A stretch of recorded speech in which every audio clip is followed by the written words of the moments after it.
so ewo yadesua ne so ene ye hwe eye okasemu ahodo a ekita Nkabomde midindi nana emisa eyima higher learn so ye twi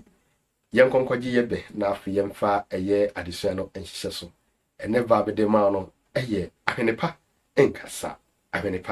enkasa afi yentoa eye nkomotwetwe ne so sene midika kan no okasemu ahodo a merebeka ehwe asemi ekita Nkabomde a ye behwe na ye di eho enkomo ne di kan no eye obekọ ana obeda obekọ ana obeda ana no ye Nkabomde a ereka obekọ nne obeda no abom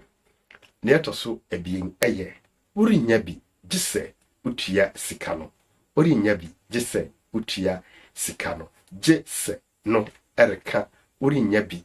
sika no so ehu utua sika no aka ebien abom ne etoso ebiesa maame inkobi efize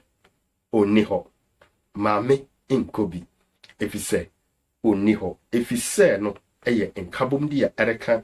maame inkobi oni ho abom anani se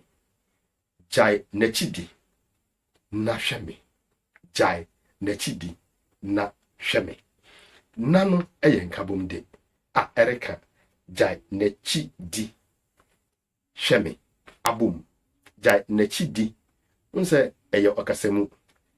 hweme eye okasemu ereka ebien abom ne etwato a mede ma no eye wenhuno enti wama wenhuno enti wama enti no eye Nkabomde a erekire sene waka eye wenhuno nne wama no abom